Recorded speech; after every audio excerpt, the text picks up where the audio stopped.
Olá, olá, bem-vindos a mais um episódio do podcast Pode Falar Português com Todos, o podcast que lhe vai permitir ouvir e praticar o português para saber mais sobre vocabulário, gramática e cultura de Portugal, para efetivamente poder falar português com todos. Esta é uma abertura que já conhece bem.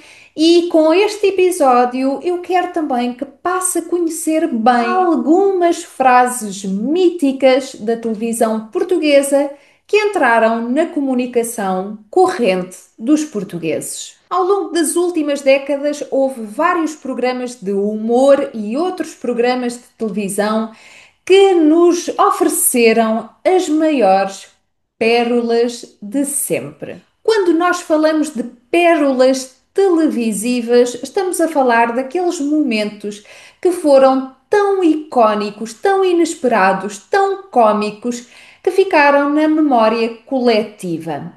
E de momentos desses saíram algumas frases, umas de programas de humor, outras da publicidade, outras de entrevistas, que acabaram por passar de geração em geração e hoje em dia são praticamente expressões idiomáticas. É verdade que o YouTube tem ajudado a imortalizar algumas dessas frases e elas acabam por ser usadas por várias gerações diferentes. Como disse, têm passado de geração em geração.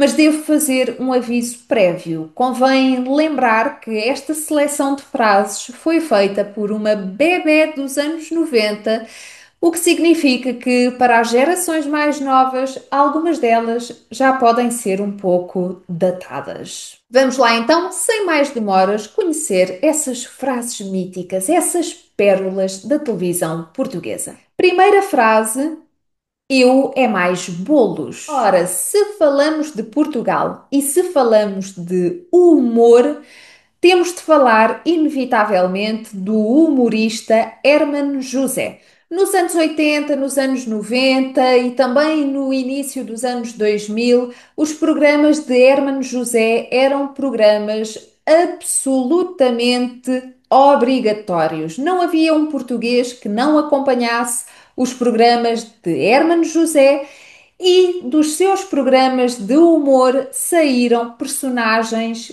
intemporais, personagens muito célebres e, consequentemente, frases que ainda hoje nós usamos na nossa comunicação corrente. Eu selecionei a frase eu é mais bolos, mas poderia ter selecionado outras. Então, qual é a origem desta frase eu é mais bolos e em que contextos é que nós a usamos atualmente?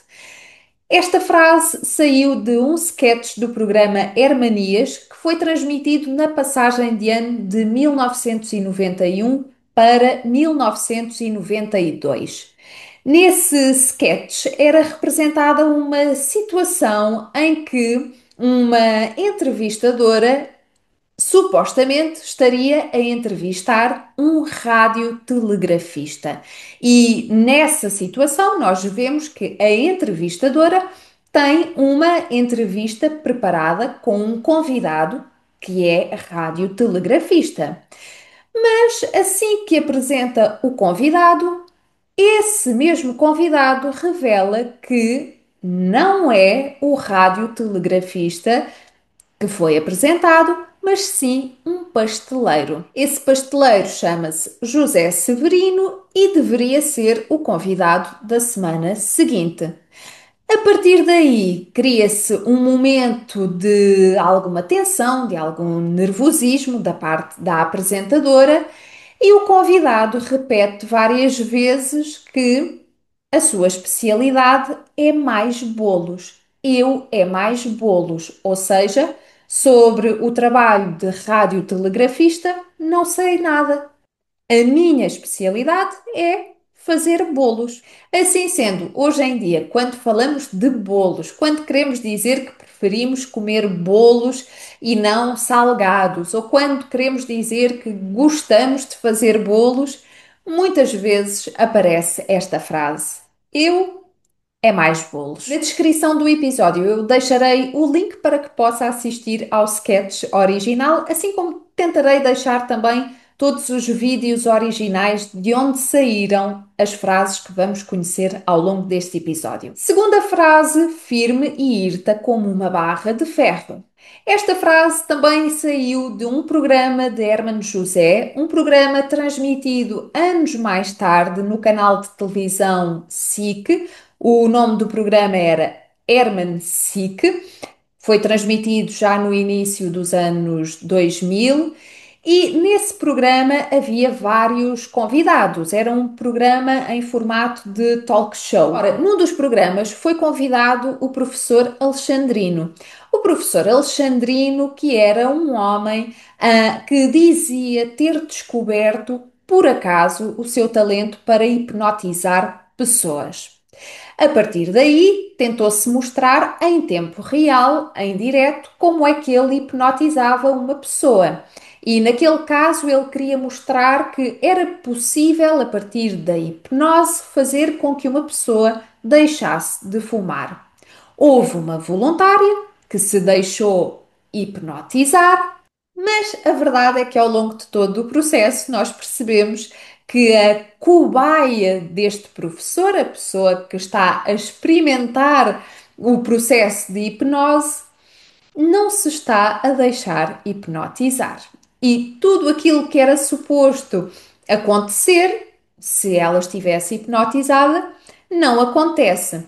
Vemos que a pessoa sorri, vemos que está a fazer um grande esforço para manter os olhos fechados, portanto, a situação por si só já é cômica, mas torna-se ainda mais cômica quando o professor Alexandrino lhe diz que deve deixar-se cair para trás com o corpo firme e hirto, que ela deve sentir o corpo firme e hirto como uma barra de ferro. E claramente nós percebemos que o corpo não está firme e hirto como uma barra de ferro. Então, em que contextos é que nós usamos hoje em dia esta frase firme e hirto como uma barra de ferro ou firme e hirta como uma barra de ferro?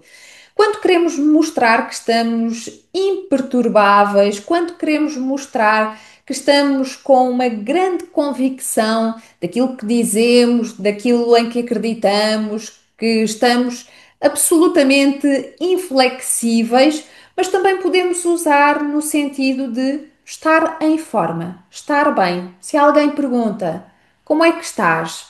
Tudo bem? Nós podemos responder estou firme e irta, como uma barra de ferro. Ponha, ponha, ponha. Outra frase mítica e tem de ser dita com esta entoação. Ponha, ponha, ponha. Mais uma frase saída de um programa da SIC. Não estamos a fazer publicidade a este canal, mas a verdade é que tem sido fértil em bons momentos. E neste caso, o ponha, ponha, ponha, imperativo do verbo pôr, nasceu no programa Agora ou Nunca. E neste programa, o Agora ou Nunca, um programa dos anos 90, as pessoas eram desafiadas a fazer coisas que eram perturbadoras para elas, de alguma forma. E a frase ponha, ponha, ponha nasceu de um momento televisivo em que um homem foi desafiado a pôr em cima da cabeça uma iguana, quando na verdade tinha muito medo de iguanas, quando sentia muita repulsa. Ao longo do vídeo, nós percebemos que de facto essa pessoa está muito incomodada, está muito enojada com o facto de ter de pôr uma iguana na cabeça, e quando o apresentador pega na iguana e se aproxima da cabeça deste homem, ele começa a gritar: ponha, ponha, ponha. Eu recomendo verdadeiramente que vejam o vídeo, acho que é um momento que devem ter também nas vossas memórias.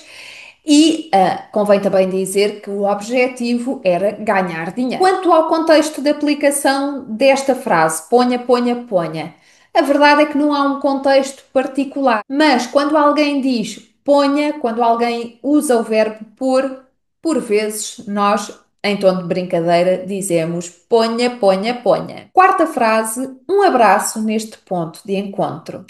O Ponto de Encontro era um programa da SIC transmitido no final dos anos 90 e ainda no início dos anos 2000, tendo como propósito unir, fazer com que se reencontrassem pessoas da mesma família que por algum motivo estavam separadas. No genérico do programa, na música do programa, ouvia-se a frase um abraço neste ponto de encontro. Então, por vezes, na nossa comunicação corrente, quando alguém diz dá cá um abraço, ou vamos dar um abraço, por vezes alguém completa com um abraço neste ponto de encontro. Quinta frase mítica: falam, falam, mas eu não os vejo a fazer nada. Voltamos aos programas de humor e vamos não a um programa de humor do Hermano José, mas sim de um grupo de jovens, de humoristas mais jovens, que neste momento já não são assim tão jovens, que ficou conhecido como Gato Fedorento. É obrigatório conhecerem Gato Fedorento se querem conhecer a cultura portuguesa a fundo. Talvez este nome Gato Fedorento não vos diga nada. Este grupo de quatro humoristas que começaram por fazer alguns programas na SIC Radical, que não era o canal principal da SIC, mas sim um canal por cabo. Mas se eu vos disser que nesse grupo de quatro humoristas havia um rapaz chamado Ricardo Araújo Pereira, talvez vocês já estejam um pouco mais familiarizados. Ricardo Araújo Pereira, continua a ser um dos principais humoristas, um dos mais reconhecidos humoristas em Portugal.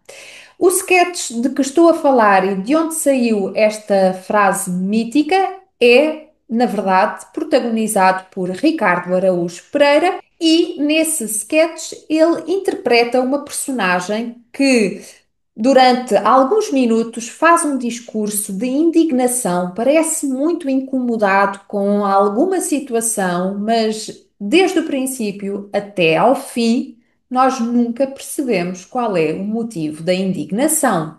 Ele diz muita coisa, mas nunca percebemos exatamente de que é que está a falar. O discurso é relativamente vazio. No entanto, a determinada altura, há uma frase que se destaca, que fica nas nossas memórias para sempre e que ainda hoje ouvimos muitas vezes na comunicação corrente dos portugueses. Falam, falam, mas eu não os vejo a fazer nada. Ao que tudo indica, esta frase, na verdade, foi uma frase dita por um concorrente da primeira edição do programa Big Brother em Portugal, que num determinado dia, no confessionário, disse algo como: há para aí palhaços que falam, falam, falam, falam e não os vejo a fazer nada. E a partir daqui, os nossos gato fedorento inspiraram-se e imortalizaram a frase que nós usamos quando estamos indignados com alguma coisa, por exemplo, quando nos queixamos da política, quando nos queixamos de alguém que fala muito, mas na verdade faz muito pouco. A sexta frase mítica vai levar-nos agora para outro contexto, vai nos levar para algumas frases que saíram de entrevistas. A frase é: vou abandonar que tenho uma consulta agora às 5 horas. Esta frase aparentemente não tem nada de icónico, não tem nada de cómico. O que é que a tornou particularmente insólita e cómica? O contexto em que foi dita. Esta frase foi dita por um senhor entrevistado para o canal de televisão TVI, enquanto estava a deflagrar um incêndio. Ora, nessa entrevista, a jornalista diz algo como: o fogo está a chegar perto da sua casa, ou está a poucos metros da sua casa. E o senhor responde, tranquila, pacificamente: está, está, está e vou sair. Vou abandonar que eu tenho uma consulta agora às 5 horas. É verdade que a tranquilidade, a passividade deste senhor num contexto de incêndio foi um pouco desajustada e, consequentemente, tornou-se algo insólito, mas deu-nos também uma excelente frase para usarmos quando temos de sair de um sítio, quando queremos abandonar, até quando queremos dar a ideia de que vamos fugir de uma determinada situação que se está a complicar. Vou sair, vou abandonar, que eu tenho uma consulta agora às 5. Muitas vezes já não dizemos 5 horas. Podemos até dizer tenho uma consulta às 5. E já toda a gente sabe que significa vou sair, vou abandonar. Continuando na saga das pérolas televisivas retiradas de entrevistas, temos a frase: e não é muitos, e não são poucos, não é? Bastantes. Ora, em português, quando queremos reforçar que há uma grande quantidade de algo, muitas vezes dizemos e não são poucos. Ou podemos usar também versões no singular, dependendo daquilo de que estamos a falar. E não é pouco, e não é pouca. Por exemplo, se estamos a falar de roubos e se queremos dizer que há muitos, muitos roubos, podemos dizer coisas como há roubos e não são poucos. No entanto, numa entrevista a uma senhora que falava sobre o aumento de roubos num cemitério, sim, o contexto é um pouco mórbido, a determinada altura a senhora engana-se, tem um lapso e progressivamente tenta corrigir o seu erro, dizendo algo como roubos e não é muitos. E não são poucos, não é? Bastantes. No fundo, esta senhora foi vítima de um fenómeno que afeta muitos de nós. Esta confusão entre muitos, poucos, a negação com não. Por vezes, nós enganamos-nos quando usamos esta expressão e não são poucos, e na verdade dizemos e não são muitos. Mas aqui o que foi verdadeiramente cómico foi esta tentativa progressiva de fazer a correção e terminar com a palavra bastantes. Portanto, na nossa linguagem corrente, quando nós queremos reforçar a ideia de que há uma grande quantidade de qualquer coisa, muitas vezes citamos esta senhora. A próxima frase: que informação dramática! Esta é também uma frase retirada de uma entrevista transmitida no canal de televisão TVI, e a verdade é que a entrevista é sobre algo muito, muito, muito dramático, sobre uma tragédia. Nesta entrevista, temos acesso ao testemunho do filho de uma senhora que foi assassinada. E o assassino dessa senhora foi o genro, ou seja, o marido da irmã do entrevistado.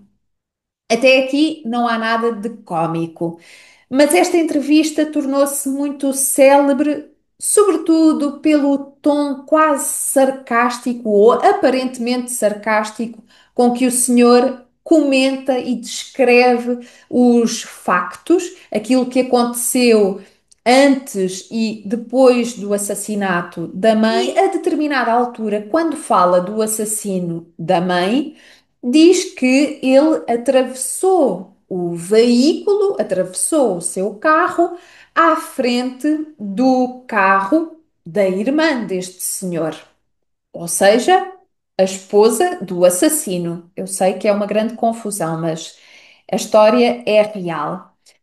Quando conta esta parte da história em que o assassino atravessou o carro à frente do carro da irmã do entrevistado, o senhor entrevistado diz que quando soube dessa situação, respondeu: que informação dramática. Mas de facto, o que se tornou cómico foi, como eu disse há pouco, o tom aparentemente sarcástico com que o senhor disse que informação dramática. Então, atualmente, quando alguém nos dá alguma informação e nós queremos exagerar um pouco e dizer que é uma informação terrível, quando na verdade não é, ou quando tem alguma coisa de minimamente perturbadora, mas não é propriamente uma informação dramática, nós usamos esta exclamativa. Que informação dramática! Saímos dos roubos, dos assassinatos, dos incêndios e vamos até ao mundo do futebol. O mundo do futebol é também muito rico em frases míticas, mas há uma que se repete e repete e repete, sobretudo quando são entrevistadas pessoas, adeptos, jogadores, treinadores antes dos jogos de futebol. E a frase é prognósticos só no fim do jogo.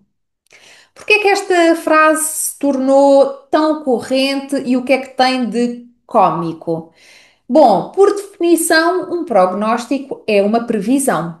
Se é uma previsão, é algo que faz sentido fazer antes do jogo. Não faz sentido fazer um prognóstico no fim do jogo, quando já se sabe qual foi o resultado. Aparentemente, esta frase foi proferida por um antigo jogador de futebol chamado João Pinto e continua, como disse, a ser usada frequentemente com alguma graça, com alguma ironia, quando alguém não se quer comprometer com uma previsão, sobretudo no mundo do futebol, mas por vezes já usamos fora do mundo do futebol, quando queremos dizer que não nos apetece muito, não nos queremos comprometer muito com um prognóstico, com uma previsão relativamente a uma situação. Décima e última frase é uma frase retirada da publicidade. A frase é: o algodão não engana. Esta frase, tanto quanto sei, não é exclusiva da televisão portuguesa, até porque é uma frase retirada de uma publicidade a um detergente, o detergente Sonazol, e aquilo que se mostrava nesta publicidade era um mordomo. Vou deixar a definição da palavra mordomo na descrição. Um mordomo que, com um pedaço de algodão, fazia o teste do algodão. Passando esse algodão nas superfícies, conseguia confirmar se elas estavam impecavelmente limpas ou não.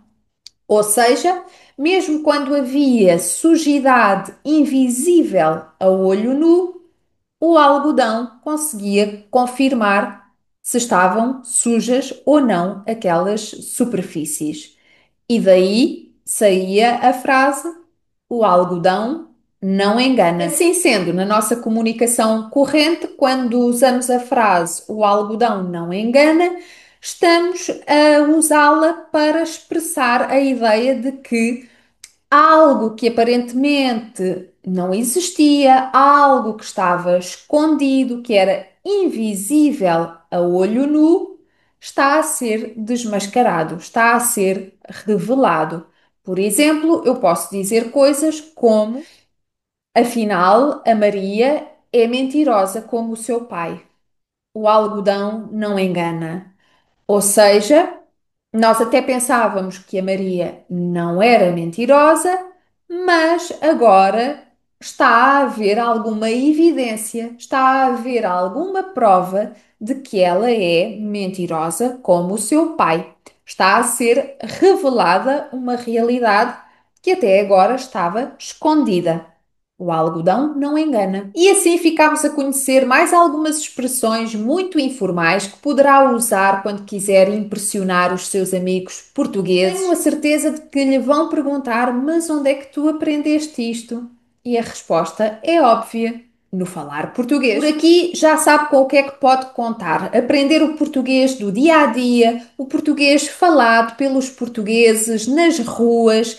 E é também esse o propósito que nós temos na nossa comunidade, a comunidade de falar português, com os nossos clubes de conversação, muito descontraídos, muito relaxados, nos quais aprendemos em todas as sessões algumas expressões muito informais e praticamo-las nas conversas fluídas, descontraídas, conversas à volta de um café que temos nos nossos grupos de conversação. Chegamos assim ao fim de mais um episódio. Se gostou do episódio, deixe o seu gosto, subscreva o canal e ative as notificações no YouTube para saber quando é que há um episódio novo ou quando é que estou em direto com uma aula de português real.